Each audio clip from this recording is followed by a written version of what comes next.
Hello soldiers, நீங்கள் பார்க்க போகிற கேமோட கதை பார்த்தீங்கன்னா மேன் அண்ட் 2. ஆல்ரெடி நேற்று மேன் அண்ட் 1 பார்த்துருப்போம். இது மேன் அண்ட் 2. முதல் பாகத்தை விட ரெண்டாம் பாகம் ரொம்பவே கதை வைஸில் சூப்பராகவும் த்ரில்லிங்காகவும் இருக்கும். ஓகேங்களா, முதல் பாகம் இதெல்லாம் எழுதிருப்பாங்க. செகண்ட் பார்த்தா உண்மையிலே சைக்கலாஜிக்கலாக பயங்கர குஷன்ட்டோட இருந்திருக்கும் இந்த கதை. ஓகே, வழக்கம் போல் டப்லாம் சொல்லியிருக்கேன். இந்த கேம் பார்த்தீங்கன்னா முதல் பாகத்தை போலவே இரண்டாம் பாகமும் சில நாடுகளில் தரசை தான் பட்டிருக்கு. இன்னைக்கு பார்த்தீங்கன்னா ஸ்டீமில் உங்களால் மேன் அண்ட் 1 கூட வாங்க முடியும், மேன் அண்ட் 2 வாங்க முடியாது, டீலீஸ் பண்ணி வச்சிருக்காங்க. இந்த மாதிரி தடை செய்யப்பட்ட ஒரு கேம் தான் இது. காரணம் இந்த கேமோட கதையும் இந்த கேம் பிளேவும் தான் காரணம். பட் கதை பற்றி பார்த்தீங்கன்னா இன்னைக்கு இருக்கிற தமிழ் சினிமாவுக்கு சவாலோடக்கூடிய ஒரு கதையாக தான் இந்த கேம் இருந்திருக்கும். ஓகேவா, என்ன கதை அப்படின்றத இந்த வீடியோவில் பாருங்க. இப்போ வீடியோவை லைக் பண்ணுங்க. முக்கியமாக கமெண்ட் பாக்ஸ் கீழே ஹைப்னு ஆப்ஷன் இருக்கும். ஓகேவா, ஹைப் ஏற்றிருக்கோம் சோல்ஜர்ஸ். இப்போ இந்த மாதிரி ஸ்டோரி கேம் வீடியோஸ்லாம் போட முடியும். ஹைப் ஏற்றிட்டீங்களா, போகலாமா, லைக் பண்ணிட்டீங்களா? ஓகே ஓராசில் போயிடலாம். நான் கதை சாமி கிட்ஸ் டைம்.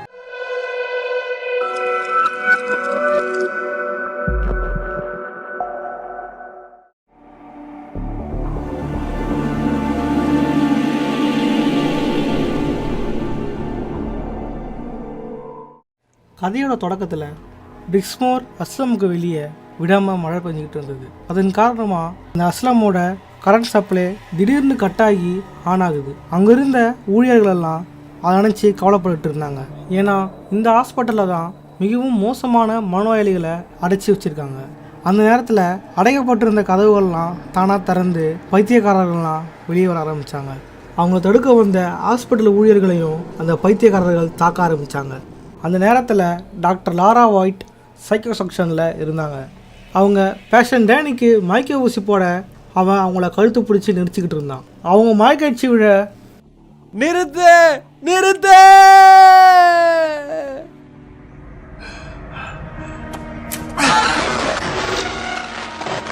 அவன் எதிரில் அவன் ஃப்ரெண்டு லியோ இருந்தான். வேலை முடிஞ்சது, வா போகலாம். தப்பிச்சு போக ஆசை இல்லையா? சீக்கிரமா வா.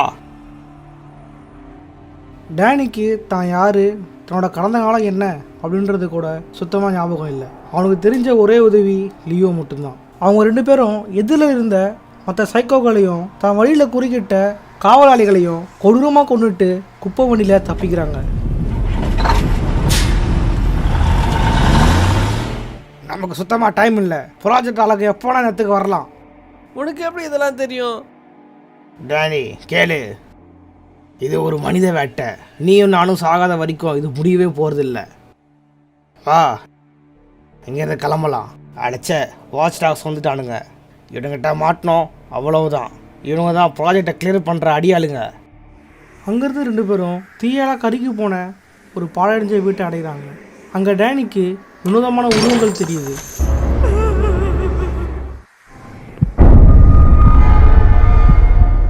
சில விசித்திரமான காட்சிகளும் தெரியுது.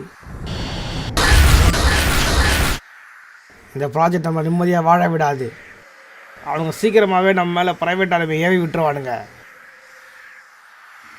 அங்கேருந்து வெளியே வந்த உடனே உனக்கு தெரியும்ல, ப்ராஜெக்ட் வழங்க எப்போ நடக்கிறதுக்கு வந்துடுவானுங்க. அவனுக்கு நம்மளை தெரிய வரத்துக்கு முன்னாடி நம்ம இங்கேருந்து கிளம்பி ஆகணும். இல்லை, நான் இங்கே தான் இருக்கணும். அங்கே யாரோ இருக்காங்க, நான் அவங்ககிட்ட பேசி ஆகணும். அதனால தான் நான் வெத்தி பெட்டியை வச்சுருக்கேன். இது இப்போ முக்கியமே கிடையாது. நீ பண்ணுறது தேவையில்லாத வேலை. எனக்கு என்னோட கடந்த காலம் ரொம்ப முக்கியம். நான் இப்போ பண்ணுறதா நான் சரின்னு நினைக்கிறேன். கடந்த காலம் ஒரு மேட்டரே இல்லை. வா போகலாம். நான் உள்ளே போகிறதுக்கு வழியை கண்டுபிடிக்க போகிறேன். டேனி சோறாரி குதிச்சு அந்த இடத்துக்குள்ளே நுழைஞ்சிடுறான். அது ஒரு நைட் கிளப். அந்த இடத்துல சட்டவிரோதமாக பல தவறான காரியங்கள் நடந்துக்கிட்டு இருந்தது. டேனியும் லியோவும் சமூக விரோதிகளையும் லஞ்சம் வாங்குகிற போலீஸையும் கொண்டுட்டு அந்த இடத்துல ஒரு டாக்டரை கண்டுபிடிக்கிறாங்க. அட கடவுளே, டேனி, இது நீயா? இங்க என்ன பண்ணிட்டு இருக்க? இந்த இடத்துக்குலாம் நீ வரக்கூடாது டேனி. உனக்கு என் பேர் தெரியுமா? இந்த சாவி எடுத்துக்கிட்டு இங்க இருந்து கிளம்பு. இங்கே என்ன நடக்குது? இது ஒரு ப்ராஜெக்ட் டேனி, இதுதான் எல்லாமே. லியோ சொன்னா.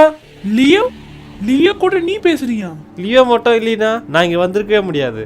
ஓகே, இந்த சாவியை வாங்கிக்க. பழைய சேஃப் ஹவுஸ்க்கு போயிடு. சேஃப் ஹவுஸா? அது சினிமா தியேட்டருக்கு மேல இருக்கு. திரும்ப வந்துடாத டேனி, ப்ளீஸ். இங்கிருந்து போயிடு. அவன் நம்மளை மாட்டி விட போறா. டேனி அவள் கொடுத்த சாவியை எடுத்துக்கிட்டு அவள் சொன்ன இடத்துக்கு போக கிளம்புறாரு. ஆனால் லியோ அவளை நம்பாத அப்படின்னு அவளை தடுக்க பார்க்குறான். எப்படியோ 2 பேரும் அவள் சொன்ன சேஃப் ஹவுஸை அடைஞ்சிடுறாங்க. இதுதான் அவங்க ஊரில் சேஃப் ஹவுஸா? படு கேவலமாக இருக்குது. இந்த ஃபோட்டோலாம் என்னோடது தான். நான் தான் இதை இங்கே வச்சுருக்கேன்னு நினைக்கிறேன், என்னை ஞாபகப்படுத்திக்கிறதுக்கு. ஆனால் ஏன் இது நானும் மைக்கிளும்? அட கடவுளே, மைக்கிள்! 6 வருடங்களுக்கு முன்பு. சாரி டானி, உனக்கு என்ன வேணும் சொல்லு. பிக்மேன் பிரிட்ஜ், அது என் தலையில இருந்து எடு, அப்பதான் என்னால் சுயமா சிந்திக்க முடியும். நான் பண்ணிவிட்டா மட்டும் நீ விட்டுருவே என்ன சொல்றா?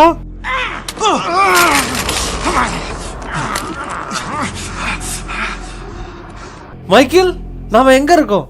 ஹாலோட கேளுங்க, அவனுக்கு 2 பேரையும் கண்ணில் பட்டோட கொண்டு என்ன 2 பேரா? அதில் நானும் ஒரு தடவை முட்டா பசங்களா திரும்ப என்ன கொண்டு போறீங்க? அவனுக்கு எந்த நேரத்தில் நம்ம கொல்ல வரலாம். டச்சே, இந்த மைக்கில் போய் சாவி எடுத்து போயிட்டான். நம்ம அவனை கண்டுபிடிச்சாக்கணும். போட்டோட சாவி மைக்கேல் கிட்ட இருந்ததுனால லியோ அதை அவங்ககிட்ட வாங்குறதுக்காக அவனை துரத்திட்டு ஓடுறான். அந்த நேரத்தில் பிரைவேட் ஆர்மி ஆஃபீஸர்ஸ் மைக்கிளை பிடிச்சி வச்சுக்கிறாங்க. அவனை வர சொல்றது மைக்கிளாக இருந்தாலும் அந்த பிரைவேட் ஆர்மி ஆஃபீஸர்ஸ் அவனை விடவே இல்லை. ஏற்கனவே லியோவையும் டேனியும் பிடிக்க போனவங்க வராதனால மைக்கேல் கிட்ட இருந்தவங்களும் அவங்கள தேடிட்டு போனாங்க. லியோ மைக்கிளை கொலை வெறியோட துரத்த ஆரம்பித்தான். அவங்ககிட்ட இருந்து சாவியை வாங்குறதுக்காக அவனை சுட்டு கொண்டுட்டான். நீ தான் மைக்கிளை கொன்னியா? அந்த முட்டா பையன் நம்மக்கிட்டே டபுள் கேம் ஆடிட்டான். சரிவா, இங்கேருந்து வெளியே போகணும். போலீஸ்காரங்க பார்த்தோன்னே கண்டுபிடிச்சிருவானுங்க. முதல்ல ட்ரெஸ்ஸை மாற்று. இரு, என்னது இது? ஜூடி! மைக்கேல் சொன்னா அவங்க என் தலையில் ஏதோ பண்ணிட்டாங்கன்னு. அவங்க சினிமா தேட்டர்லேருந்து வெளியே வர அந்த ப்ரைவேட் மிலிட்ரி ஆளுங்க அவங்கள சூடாக காத்துக்கிட்டு இருந்தாங்க. அவங்கள கொண்டுட்டு அங்கேருந்து வெளியே வரும்போது டேனிக்கு சில காட்சிகள் தெரிஞ்சுது. என்ன சொல்றீங்க? அந்த ஆராய்ச்சி உங்க மேல நடக்குதா? நீங்க வேண்டாத வேலையை இது செய்றீங்க. பாதுகாப்பானதுதான். இன்னும் கடைசி பார்ட் மட்டும் தான் நீங்க இருக்கு. உங்க வாழ்க்கையோட விளையாடிட்டு இருக்கீங்க. நம்ம குழந்தைகளை பத்தியும் யோசிச்சு பாரு, பாத்தீங்களா? இது மட்டும் வெற்றிகரமா முடிஞ்சிருச்சுனா நம்ம எல்லா கடனையும் அடிச்சிட்டு புது வாழ்க்கை நீங்க ஆரம்பிக்கலாம். ஒரு சைக்கோவா மாறிட்டு இருக்கீங்க. இது மட்டும் நல்லபடியா நடந்ததுனா இது மெடிக்கல் ஹிஸ்டரியே மாத்திடும். சண்டை போடாதீங்க. என்னாச்சுமா? இங்க ஒண்ணு இல்லவா? இங்க பாருடா, நாங்க வெறும் பேசிட்டு தான் இருக்கோம். நாங்க எப்பவுமே பாசமா தான் இருப்போம். சைக்கோனா என்னப்பா? அப்படின்னா நம்மளோட வித்தியாசமா யோசிக்கிறாங்கன்னு அர்த்தம். உங்களால நம்ம குடும்பத்தை ஒழுங்கா பார்க்க முடியல. நான் நம்ம குடும்பத்துக்காக தான் இதெல்லாம் பண்ணிட்டு இருக்கேன். இது எல்லாம் சரியா முடிஞ்சதுன்னா நம்ம பேர பசங்க கூட நம்மளை பார்த்து பெருமை போடுவாங்க. நீ ஏன் என்ன சப்போர்ட் பண்ணவே மாட்டேங்கிற? இது ப்ராஜெக்ட் டேனி. எழுந்துரு டேனி. சொல்கிறேன்ல, எழுந்துடா டேய். ஜூடி! எனக்கு அந்த கருமத்தை மேலே நம்பிக்கையே வரல. டேனி, இது முட்டாள்தனம். அவளால் நமக்கு யூஸே கிடையாது. அவன் பேசுறதை விட அவளுக்கு நிறைய விஷயம் தெரியும். நான் அவகிட்ட பேசியே ஆகணும். லியோவுக்கு எதை பற்றியும் கவலை இல்லைனாலும் டேனிக்கு தன்னோட கடந்த காலத்தை பற்றி தெரிஞ்சுக்கணுன்ற ஆர்வம் அவனுக்கு இருந்துக்கிட்டே இருந்தது.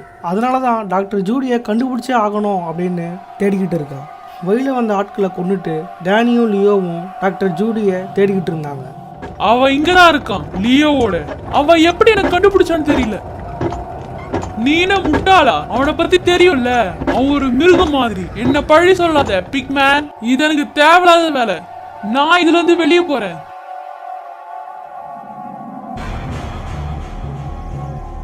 அங்க இருக்கா பாரு. என்னை விட்டு தள்ளி நில்லு. இல்ல, நான் உங்ககிட்ட கொஞ்சம் பேசணும். நான் லியோ நம்ப மாட்டேன். அவன் சொல்றதெல்லாம் கேட்காத டேனி. என்னால முடிஞ்ச அளவுக்கு உனக்கு உதவி பண்ண டேனி. யாரையும் நம்பாத. முக்கியமா இல்ல, இது அவனுங்க தான். வா போலாம். 6 வருடங்களுக்கு முன்பு பிரைவேட் மிலிட்ரி ஆளுங்கள்லாம் இறந்து போன தன்னோட ஆளை பார்த்துட்டு உயிர் பயத்தோட டேனியையும் லியோவையும் தேடிக்கிட்டு இருந்தாங்க. பாரு, என்ன மட்டும் நீ நம்பினா போதும் டேனி. இங்கே நிற்காத, வா போகலாம். இதை நான் பார்த்துக்கிறேன் லியோ. இதுதான் லியோ எந்த அளவுக்கு டேனியலுக்கு முக்கியமானவன் அப்படின்றத காட்டுது. நிகழ்காலத்தில் டேனியால் டாக்டர் ஜூடி இறந்து போனதை தாங்கிக்கவே முடியலை. தன்னோட கடந்த காலத்தை பற்றி தெரிஞ்சுக்கிட்டு இருந்த ஒரே வழியும் இல்லாமல் போயிடுச்சே அப்படின்னு கவலைப்பட்டான். வெளியே அவங்கள கொன்று பிடிக்க ப்ரைவேட் மிலிட்ரி ஆளுங்களும் லோக்கல் ரவுடிகளும் வாட்ச் டாக்ஸும் காத்துக்கிட்டு இருந்தாங்க. அவங்க தப்பிக்கும் போது டேனி RSP கேசின் ஸ்டிக்கர் ஒட்டப்பட்டுக்கிறத பார்க்குறான். அதை பார்த்த உடனே அவனுக்கு தன்னோட கடந்த காலம் ஞாபகம் வருது. தன்னோட கடந்த காலத்தில் லியோ தன்னை பற்றின எவிடன்ஸை மொத்தமாக பெட்ரோல் ஊற்றி கொளுத்திட்டான். அவனை பொறுத்த வரைக்கும் தன்னை பற்றின விவரங்கள் யாருக்கும் எக்காரணத்தை கொண்டும் கிடைக்கக்கூடாது. நிகழ்காலத்தில் உன்னை கட்டுப்படுத்திக்க. இது என்னால் கட்டுப்படுத்த முடியல. நீ கவலைப்படாத, நான் இது எல்லாத்தையும் பார்த்துக்கிறேன். வா, இங்கேருந்து கிளம்பலாம். ஹலோ, இந்த முட்டா பசங்களாம் எங்கே போய் தொலைஞ்சாங்கன்னு தெரியல. அந்த சொட்டாதான் பிக்மேன். பிக்மேனா? டாக்டர் பிக்மேன் வாட்ச்டாக்ஸ் கிட்ட என்ன நடந்தாலும் சரி அவனை கொன்னுரு, அவன் சாதாரண ஆள் இல்லை அப்படின்னு சொல்லிக்கிட்டு இருந்தான். லியோவும் டேனியும் அவங்கள தடுக்க வந்த ஹாஸ்பிட்டல் ஊழியர்களையும் வாட்ச்டாக்ஸையும் கொண்டுட்டு தன்னோட வழியில் முன்னேறிக்கிட்டு இருந்தாங்க. அப்போ தான் இடையில டேனி ஒரு ஆராய்ச்சி கூடத்தை பார்க்குறான். அதை பார்த்த உடனே டேனியை அவங்க இங்கே தான் தன்னை சோதனை பண்ணாங்க அப்படின்ற தன்னோட பழைய நினைவு ஞாபகத்துக்கு வருது.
அவங்க அங்கேருந்து கிளம்பி ஒரு வழியாக டாக்டர் பிக்மேனை கண்டுபிடிச்சிடுறாங்க.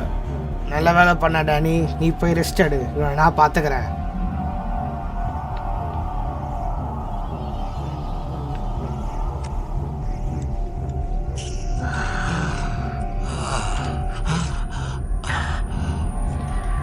டேனியல்,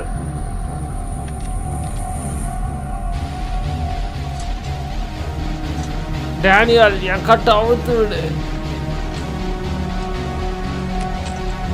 நான் டேனி இல்லை. லியோ, டேனியல் எங்க? நாம கிட்ட பேசணும். நான் என்ன கேட்குறேன்னு புரியுதா? எனக்கு இந்த பிக்மேன் பிரிட்ஜ் எடுத்து விடு. யோசி லியோ, நான் அதை எடுத்துட்டேன்னா உனக்கு என்ன ஆகுன்றத நினைச்சு பார்த்துக்க. நான் சுதந்திரமாயிடுவேன். இல்ல, நீ செத்து போயிடுவ. இப்ப என்ன அவங்கிட்ட பேச விடு. வாய மூடு. டேனி வர மாட்டான். மூடா, என்ன நினைச்சிட்டு இருக்க லியோ?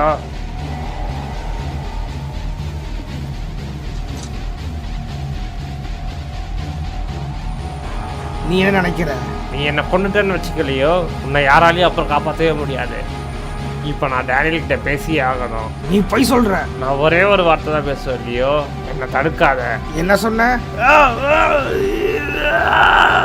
அவனோட வார்த்தைகளை கேட்ட லியோவுக்கு திடீர்னு நிலை தடுமாறி கத்தியை எடுத்து டாக்டர் பிக்மேனை குத்தி கிழிச்சிடுறான். லியோ அங்கேயே மயங்கி விழ டாக்டர் பிக்மேன் ரத்தப்போக்கு ஏற்பட்டு வலியாலேயே துடிச்சு இறந்து போயிடுறாரு. எனக்கு முழிப்பு வரும்போது லியோ என்னை லேப்லேருந்து இழுத்துட்டு வந்துட்டு இருந்தான். அவன் பிக்மேன் செத்துட்டாருன்னு சொன்னான். எனக்கு தெரியும் என்னால் என்னோட கடந்த காலத்தை அடையவே முடியாதுன்னு. ஆனால் லியோ இன்னொரு வழி இருக்குன்னு சொன்னான். இதுக்கான விடையெல்லாம் கடைசியாக ஒரே ஒரு ஆள்கிட்ட இருந்தால் கிடைக்கும்னு. நாங்கள் எல்லா இடத்துலையும் தேடணும். நாட்கள் வாரங்களாக ஆச்சு, வாரங்கள் மாதங்களாக ஆச்சு. நான் கொஞ்சம் கொஞ்சமாக நான் என்னையே இழந்துட்டு இருந்தேன். நான் இது போதுன்னு நினைக்கிறேன். இல்லை நம்ம இதை விட்டுறக்கூடாது டானி. இந்த டேப்புக்குலேருந்து எனக்கு ஏதாவது உதவி கிடைக்கும், நமக்கு உதவி கிடைக்கும். திடீர்னு டாக்டர் ஒயிட்டோட குரல் அந்த டேப்பில் கேட்குது. Doctor white. யாரு? நம்ம அவளை பார்த்து பேசி ஆகணும் டானி. அந்த நேரத்தில் திடீர்னு ஆளுங்க வர சத்தம் கேட்டு அங்கேருந்து 2 பேரும் கிளம்பிடுறாங்க. அங்கேருந்து 2 பேரும் தான் கண்டுபிடிக்க வேண்டியது டாக்டர் ஒயிட்டை தான். அவங்க மூலியமாக தான் டேனியலும் லியோவும் தன்னோட கடந்த காலத்தை பற்றியும் அவங்க 2 பேரும் மேலே நடந்த மோசமான ஆய்வை பற்றியும் தெரிஞ்சுக்க முடியும் அப்படின்றத புரிஞ்சுக்கிட்டு அவங்கள தேட ஆரம்பிக்கிறாங்க. 2 பேரும் டாக்டர் ஒயிட் இருக்கிற இடத்த அடைய திடீர்னு டாக்டர் ஒயிட் அவங்களுக்கு தெரியாமல் அவங்க முதுகில் மயக்கி ஊசி குத்திட்டு ஓடி போயிடுறாங்க.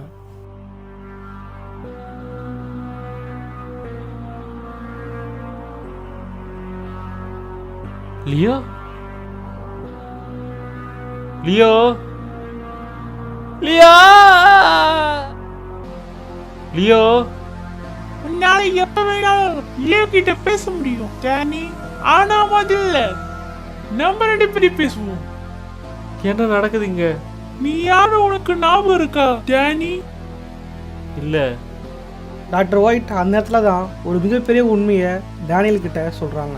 அது என்ன அப்படின்னா, இத்தனை நாள் தனக்கு கூட இருந்த லியோ ஒரு உண்மையான ஆளே கிடையாது. அது அவனோட இன்னொரு செகண்ட் பர்சனாலிட்டி. அவங்க டேனி மேலே செஞ்ச ஆராய்ச்சியே இதுதான். ஒரு உடம்புக்குள்ள 2 பேர், முற்றிலும் சம்மந்தமே இல்லாத 2 பர்சனாலிட்டியை ஒரு மனுஷனுக்குள்ள செலுத்துறது. அவங்க டேனியை ஒரு கில்லிங் மிஷினாக மாற்ற ட்ரை பண்ணாங்க. அதுக்காக தான் ஒரு சீரியல் கில்லரோட மூலையில் இருக்கிற ஒரு பகுதியை எடுத்து டேனியோட மனசுக்குள்ளே பதிச்சிட்டாங்க. அதுக்கு பேர் தான் பிக்மேன் பிரிட்ஜ். டாக்டர் பிக்மேன் லியோவை அழிக்க எவ்வளவோ முயற்சி பண்ணாங்க. ஆனால் அவனை கொல்லக்கூடிய ஒரே ஆள் டேனி மட்டும்தான். ஆனால் டேனி இதெல்லாம் நம்ப தயாராகவே இல்லை. தண்ணிகளையும் பிடிக்க ஏதோ பொய் சொல்கிறாங்க அப்படின்னு நினச்சிட்டு இருந்தான். டாக்டர் ஒயிட் டேனியலுக்கு தான் மனைவி கூட சண்டை போட்ட இரவு என்ன நடந்தது அப்படின்றத ஞாபகப்படுத்துகிறாங்க. போலீஸ்காரர்களும் பிரைவேட் மிலிட்ரி ஆஃபீஸர்ஸும் டேனியல் வீட்டை சுற்றி வளைச்சிருந்தாங்க.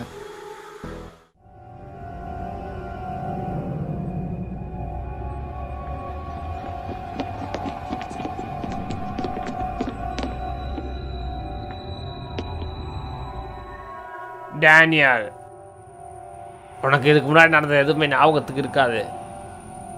நாங்கள் இங்கே இருக்கிறத கூட உனக்கு ஞாபகம் இருக்காது.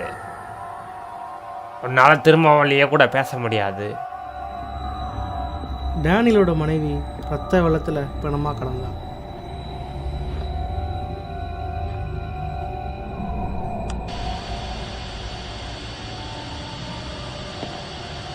இது ரொம்ப டோசேஜ் அதிகமாகிடுச்சுன்னு நினைக்கிறேன்.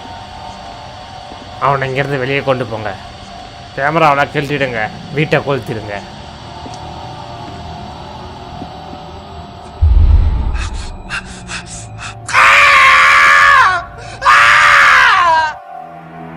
என்னால் இதை பண்ண முடியாது. என்னால் லியோவை எப்படியே விட்டு போக முடியாது. அவன் என் உயிரை காப்பாற்றிருக்கான். இதை விட்டா வேற வழி இல்ல. உன் கடந்த காலத்தை நினைச்சுப்பாரு. என்னால் எதையுமே புரிஞ்சிக்க முடியல. இதெல்லாம் என்ன? இது என் வீடா? ஆமா, இதை கொளுத்திட்டாங்க. பிக்மேன் தான் காரணம். அப்போ என் பசங்கள்லாம்? அவங்க நல்லா தான் இருக்காங்க. ஏதோ. அப்போ என் மனைவி? என்ன முழிக்குவீங்க? இது நான் சொன்னா நீ கஷ்டப்படுவ டேனி. ஆனா இதை நீ பார்த்துதான் ஆகணும்னு நினைக்கிறேன். இதால மட்டும்தான் நீ புரிஞ்சுக்கவ ஏன் லியோவை நீ பிரியணும்னு. கடவுளே, டேனி என்ன பண்ணிட்டு இருக்க நீ? டேனி, என்ன விட்டு டேனி. டேனி இங்க இல்ல, லியோ மட்டும்தான். டிவியில் டேனி லியோ போன்ற தோரணையில் தன்னோட மனைவியை துடிக்க துடிக்க கொலை பண்ணிக்கிட்டு இருந்தான்.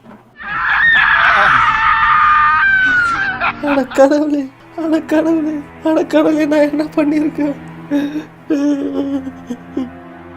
டாக்டர் ஒயிட் டேனி லியோவை கொல்றதுக்காக அவனோட மனசுக்குள்ளேயே அனுப்பி வைக்கிறாங்க. அங்கே லியோ மைக்கேல், டாக்டர் பிக்மேன் அப்படின்னு பல உருவங்கள் எடுத்து டேனியை தாக்க வரான். ஒரு இடத்துல டேனியோட மனைவியை லியோ கொன்னுடுறான். டேனி தன்னோட மனைவியோட பணத்தை எடுத்துக்கிட்டு புதைக்க எடுத்துகிட்டு போயிட்டு இருக்கான்.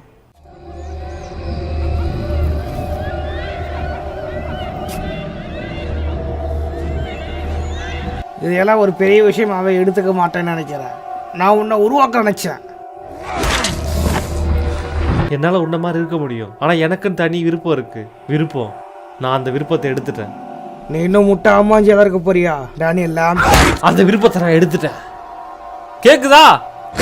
இங்க பாரு, நான் படுறதெல்லாம் பெருசா எடுத்துக்காத, விட்டு.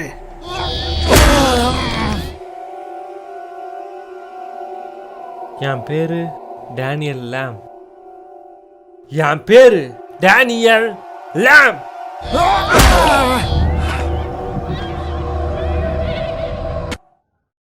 என் பேரு வந்து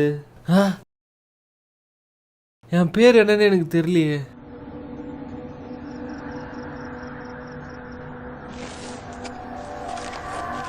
உங்க பேரு டேவிட் ஜாய்னர். நீங்க இந்த அட்ரஸில் தான் வாழ்ந்துட்டு இருந்தீங்க. உங்களுக்கு தேவையானதெல்லாம் இந்த லெட்டரில் இருக்கு. வாழ்க வளமுடன். 526 ஹோப் ஸ்ட்ரீட், அபார்ட்மெண்ட் பி.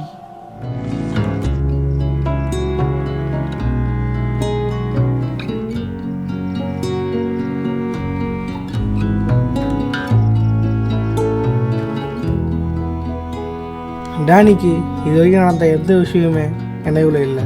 புது பெயரில் தன்னோட புது வாழ்க்கையை ஆரம்பிக்க தன்னோட பாதையில் நடக்க ஆரம்பிச்சு. இந்த கதையும் இதோட முடியுது.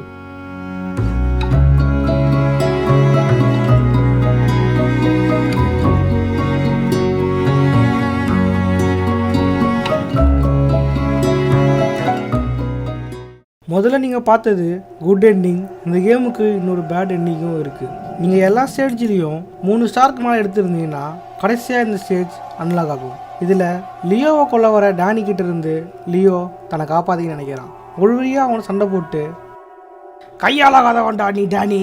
இனிமே சொட்ட பிக்மானும் இல்லை, உன் பொண்டாட்டியும் இல்லை, டாக்டர் ஒயிட்டும் இல்லை, அந்த மொக்க ப்ராஜெக்டும் இல்லை. இனிமே நான் மட்டும்தான்.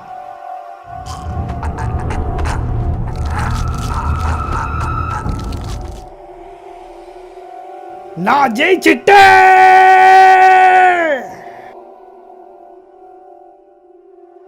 டேனி, நீ இப்ப எழுதாவணும் டேனி.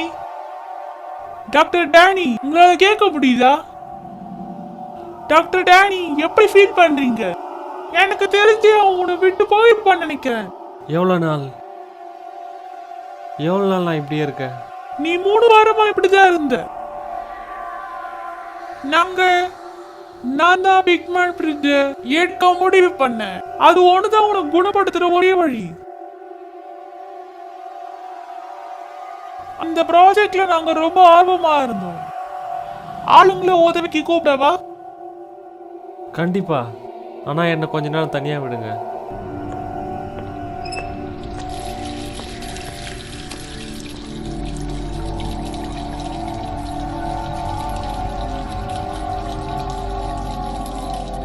இனிமே லியோ மட்டும்தான். இந்த கேமோட கதை உங்களுக்கு புரிஞ்சிருந்தாலும் ஒரு சில குழப்பங்கள் கண்டிப்பாக இருக்கும். ஸோ இந்த கதையை கேமோட பிளாட்ல இருந்து சொல்லாமல் லீனியராக சொன்னோம் அப்படின்னா, டாக்டர் டேனியல் லாம் ஒரு சயின்டிஸ்ட், ஒரு பொண்ணு ஒரு பையன்ட்டு அளவான குடும்பத்தோட தன்னோட வாழ்க்கையை சந்தோஷமாக வாழ்ந்துட்டு வந்தார். அவர் சின்ன வயசுலேருந்தே ஒரு பயந்து சுபாவமாகவே இருக்கார். அது மட்டும் இல்லாமல் அவருக்கு வாழ்க்கையில் கடன் தொல்லை கொஞ்சம் கொஞ்சமாக அதிகரிக்குது. அந்த நேரத்தில் தான் டாக்டர் பெக்மேனோட தலைமையில் ஒரு ஆராய்ச்சி ஒன்று நடக்குது. அதை வாலண்டியராக கலந்துக்கிட்டா அதுலேருந்து கிடைக்கிற பணத்தை வச்சு கடனை அடைக்கிறது மட்டும் இல்லாமல் ஒரு நல்ல பேரும் கிடைக்கும் அப்படின்னு ஆசைப்படுறாரு. அதனால் வீட்டில் கூட சொல்லாமல் அந்த ஆராய்ச்சியில் கலந்துக்கிறாரு. ஆனால் அந்த ஆராய்ச்சி பற்றி அவருக்கு முழுசாக தெரியல. அந்த ஆராய்ச்சியில் டேனியல் கூட இருக்கிற ஃப்ரெண்டு தான் மைக்கேல் கிராண்ட். டாக்டர் லாவா ஒயிட்டும் அந்த ஆராய்ச்சியில் முக்கியமானவங்க தான். அவங்க டேனியல் மேலே ஆராய்ச்சியை தொடர்ந்து நடத்துகிறாங்க. அந்த ஆராய்ச்சி என்ன அப்படின்னா, டேனியலை ஒரு கில்லிங் மிஷினாக மாற்றுறது தான். அதாவது தேசத்துக்காக கருணையே இல்லாமல் கொலை பண்ணுறது. அதனால் என்கவுண்டரில் இறந்து போன சீரியல் கில்லரான லியோ காஸ்பரோட மூளையில் ஒரு பகுதி எடுத்து டேனியலுக்கு பொருத்தி அவங்களோட கேர் ஸ்டேஷனை கொண்டு வராங்க. ஸோ அந்த ஆப்ரேஷன் பேர் தான் பிக்மேன் ஃப்ரிட்ஜ். டேனியலோட நடத்தையில் மாறல் ஏற்பட்டு அவங்க வீட்டில் அடிக்கடி அவனுக்கு சண்டை ஏற்படுது. ஒரு நாள் அவன் அந்த ஆராய்ச்சி கூடத்தை விட்டு தப்பிச்சு வந்துடுறான். அதுக்கு காரணம் லியோ தான். லியோ இத்தனை நாளாக தன் கூட இருக்கிற நினச்சிட்டு இருக்கானே தவிர அது ஒரு பர்சனாலிட்டி அப்படின்றது டேனியலுக்கு தெரியவே இல்லை. லியோ டேனியலோட உடம்பை பயன்படுத்திக்கிட்டு தன்னை பற்றின எல்லா எவிடன்ஸையும் அழிச்சிட்டு டாக்டர் மைக்கேலை கொலை பண்ணிட்டு பிடிக்க வந்த ப்ரைவேட் ஆர்மி ஆஃபீஸரை கொலை பண்ணிட்டு டேனியலோட வீட்டுக்கு போகிறான். அங்கே அவனுக்கும் டேனியலோட மனைவிக்கும் சண்டை ஏற்பட்டு டேனியலோட மனைவியை அநேகமாக குத்தி கொலை பண்ணிடுறான். விஷயம் கேள்விப்பட்டு வந்த டாக்டர் பிக்மேன் நிலைமை மோசமானதை தெரிஞ்சுக்கிட்டு டேனியலோட மொத்த மெமரியும் அழிச்சிட்டு ஒரு பைத்தியகார ஆஸ்பத்திரியில் சேர்த்துடுறான். டேனியல் உடம்புக்குள்ள இருக்கிற லியோ 6 வருஷமா அதை விட்டு தப்பிச்சு வர்றதுக்கு முயற்சி பண்ணிகிட்டே இருந்திருக்கான். ஒரு நாள் அவனுக்கு அதுக்கான வழி கிடச்சிருக்கு. அவன் டேனியலோட உடம்ப கடலுக்கு பயன்படுத்திக்கிட்டாலும் அந்த பிக்மேன் பிரச்சனை சரி பண்ணாமல் அவனால் முழுசாக யூஸ் பண்ண முடியாது. நினைவுகளை இழந்த டேனியல் தன்னை பற்றி தெரிஞ்சுக்க நினைக்கும் போதெல்லாம் லியோ டேனியலோட உடம்ப ஆக்கிரமிப்பு செய்ய தான் முயற்சி பண்ணியிருக்கான். லியோ தான் டேனியல் உடம்பை பயன்படுத்திக்கிட்டு டாக்டர் பிக்மேனை கொலை பண்ணிட்டான். டாக்டர் பிக்மேன் வாஸ்டாஸ் கிட்ட அவனை கொண்டு அப்படின்னு சொன்னதுக்கும் லியோவை டேனியல்னு கூப்பிட்டதுக்கும் இதுதான் காரணம். டாக்டர் ஒயிட் லியோ பற்றின உண்மைகளை டேனியல் கிட்ட சொன்னதுனால ஆத்திரமடைஞ்ச டேனியல் தான் 6 மாதம் கொண்டு இருந்த லியோவை சண்டை போட்டு அடித்து கொண்டுடுறான். டாக்டர் லாரா ஒயிட் டேனியல் மூளைக்குள்ளே இருந்த மொத்த நினைவுகளும் அழிச்சிட்டு அவனுக்கு ஒரு புது பேரை கொடுத்து அவனை ஒரு புது மனுஷனாக மாற்றி புது வாழ்க்கைக்கு அனுப்பிச்சி வச்சிடுறாங்க. இதுதான் அந்த கேமுக்கான ஒரு லீனியர் ஸ்டோரி.